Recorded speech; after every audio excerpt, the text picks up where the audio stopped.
right, y'all. It's been a few days now. Double or Nothing is in the books now. A lot of y'all know I went to the event. I was there live in person. Man, I'm going to be honest. I've been to a lot of wrestling events in my time. Some of my top ones was Rawless War 1998. Stone Cold Steve Austin faced Vince McMahon. Stone Cold had to have one hand tied behind his back. Dude Love comes out, beats Stone Cold up. You had a 10-year-old Bobby Monsoon with floor seats with my brother. Shout out to my brother, man. That was a memorable moment for me. I've been to WrestleMania 40. I wasn't on the floor, but I was up there in the rafters with a box of tissue because of the nosebleed seats. It didn't matter. I got a chance to see the African-American Nightmare, Raheem, finish his story and enjoy an emotional moment in person. Most recently, I've been all in Texas. Hangman Adam Page holding up the AEW Championship. After 9 long months of Jon Moxley and the Death Riders turning AEW upside down. But this show I just went to was one of the greatest ones I've witnessed in person. Raw, right in the middle of the Attitude Era, was always one of my top shows, man. But I'm not gonna lie, man. AEW, as an overall show, man, it kind of reminded me of Barry Bonds, Alex Rodriguez, Sammy Sosa, Mark McGuire, because it was that, but on steroids! Dog, I'm telling you right now, just click off the video if you don't want to hear me compare WWE to AEW, because I'm going to give a handful of reasons why I think AEW is treating the Fed like Craig did Chica Hole next Friday and giving them the belt! You up a Willie son!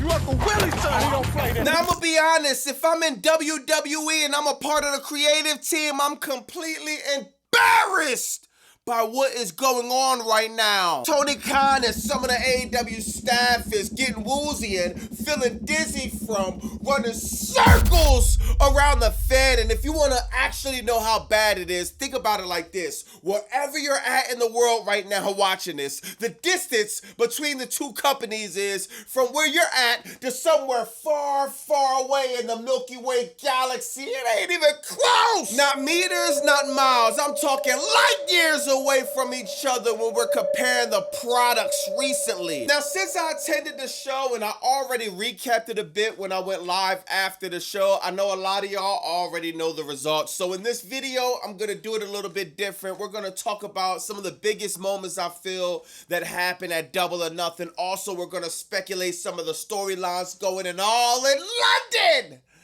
in a few months, man. I can't wait. I'm just trying to figure out, where should I start though? Should I start with the Death Riders? Nah. Maybe I should start with maybe the women's division? Nah, not that either. You know what?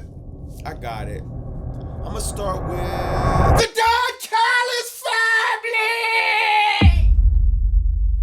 My OG Don Callis got sick and tired of Takeshita walking around like somebody owed him something. My OG Don Callis got sick of Takeshita going rogue and not wanting to follow orders. My OG Don Callis got sick of Takeshita sticking his nose in Okada business and ultimately causing friction in the family and causing Okada to drop the international championship. Now, me and the family had many meetings on what should we do about this, and the final decision was to treat Takeshita's back like a birthday cake and stick a knife in it! There was no better man to wish him happy birthday than a proto-star, Kyle Fletcher. And he stood over his lifeless body and put him on notice. The second he gets cleared for in-ring competition, he's coming to bring the gold back to the family. Now, this took a lot of people by surprise, y'all. Even me, man. A lot of people thought we wasn't gonna see Kyle Fletcher for another few months, man. It was a last-minute decision to have him show up in New York and finally pull the trigger on Takeshita. And that was fire, man. Yo, I promise you, this is a clear pathway for Kyle Fletcher and Takeshita to meet head-to-head at All in London. I think that will be fire, man. We'll see where the storyline goes. Let me know in the comments where you think it's gonna go. But, man, we gotta talk about Okada and Takeshita. Oh my God, what a banger! This match is probably one of the best matches I've seen in person. The first time I seen them go one-on-one, I ain't gonna lie, I was disappointed, man. I expected way more, but when they ran it back at Double or Nothing, man, being that close and seeing what these two dudes did is something I'll always remember. Now, even though me and Takeshita got heat, I can't disrespect the masterpiece him and Okada gave us at Louis Armstrong Stadium. Then the swerve that happened, nobody seen coming, was incredible, man. Wait. Speaking of swerve, okay, I obviously was wrong saying that dude wouldn't get out the first round of the Owen Hart tournament. Great job, Swerve. You barely beat a Bandito that wasn't even 100% thanks to you showing up the Ring of Honor and slamming him on his neck into a steel chair. Great job, bud. Now, if you ask me, I think Swerve might have been an experienced Uber driver before he was a professional wrestler. Oh! Why you say that, Bobby Monsoon? Because this guy is really good at taking shortcuts! Every time you turn around, this guy is trying to fast track his way to power instead of building from the ground up like normal people. Now, unfortunately, dude is making it into the second round of the Owen, man. You got lucky with Bandito, but this next round is gonna be like choosing between jail food or hospital food, cause either one is gonna be bad. Now, as much as I hate to admit it, I gotta be honest with y'all. This Swerve and Bandito match was fire! Bandito tried everything. Reverse Hurricanrana off the apron. Hurricanrana spiking Swerve on his head. Kicking out of the house call Swerve stomp. He even did the 21 plex when Swerve was on the ground. He had Swerve beat. This dude wasn't gonna kick out. Bandito just couldn't hold the move long enough and Swerve escaped by the skin of his teeth. God. This whole situation is just stressing me out and I'm waiting for the police to do their job before it's too late. Speaking of being too late, it's never too late to get the tag team championships, I suppose. Adam Copeland!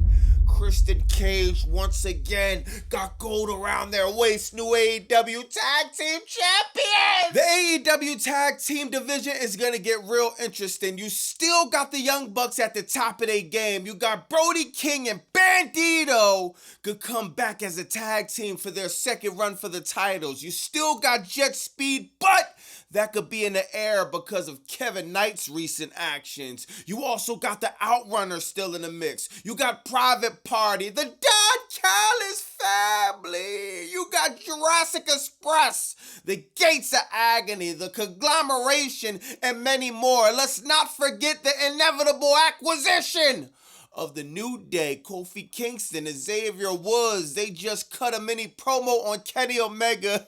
It was kind of funny, man. If you ask me, this guarantees the New Day will be in AEW in the near future. We're doing photos at GalaxyCon, and somebody let him in. Take this shirt off. How dare you! Get this shirt out of here. Show up here wearing that shirt. Come on. Here. You know, he almost got punched in the face. Because Kenny, if I see you, it's on sight. It's on sight. On sight.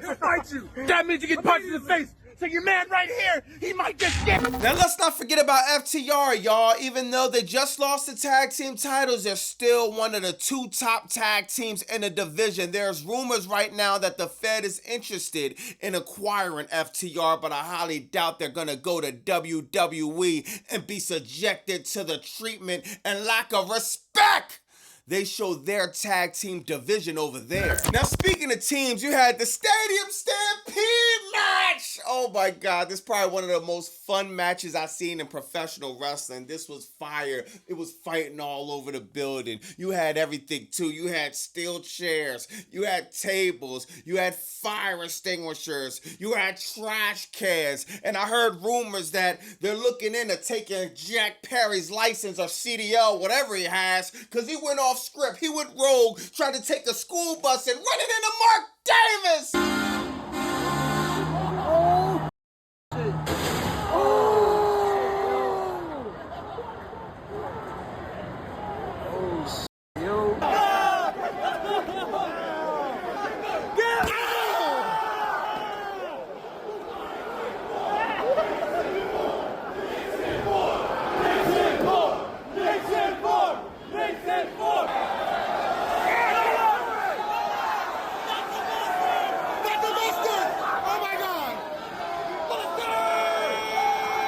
Now, it was obvious Chris Jericho needed half the AEW roster just to fight back after weeks of bullying from the Demand, but tonight on Dynamite, you got Chris Jericho, you got Ricochet, everyone's banned from ringside.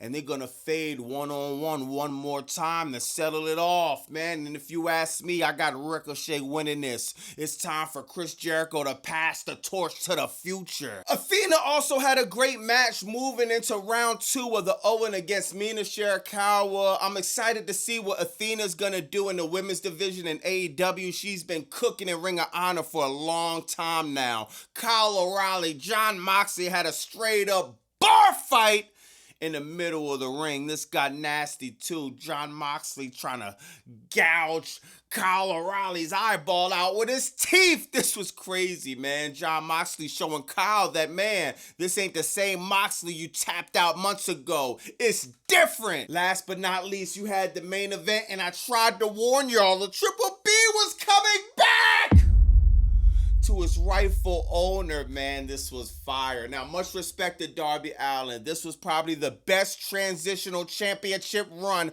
I've ever seen. Darby Allin, he's a psychopath. 1-2 times a week, giving everybody a shot at the AEW championship. I heard if he beat MJF, your boy Bobby Monsoon was gonna be next to try to hold up the AEW championship high, but that couldn't happen.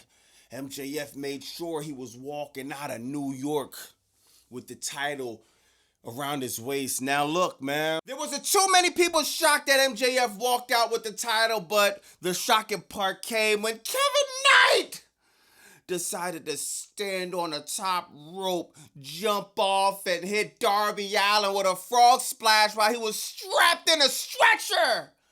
This was crazy, man. We left Double or Nothing with a lot of questions that need to be answered, and hopefully we get some answers tonight on Dynamite. Why did you do it, Kevin Knight? Man, Double or Nothing was fire. I'm hearing it's one of the top 3 shows, according to Cage Match, in professional wrestling history. So I don't want to hear that Bobby Monsoon is glazing AEW. I don't want to hear it. I'm not an AEW sicko. I keep saying that. I can't disrespect the sickos that been there since day one. I'm just like one of the foster kids that came through. I got inducted around 2 years ago. I got caught up on the storylines and everything was going on, and I'm calling it how it is. I'm a WWE fan. I'm just disgruntled by the slop Paul Levesque and the Fed is doing right now. Shout out to AEW. They're doing their thing. Tonight is Dynamite, man. We got the MJF celebration. Unfortunately, we got Swerve Strickland making an appearance, I believe. We also got to hear from Kevin Knight. Why did you do it, Kevin Knight? Why did you do it? Why did you listen to that man Swerve? He's going down the wrong path in life. I don't know, man.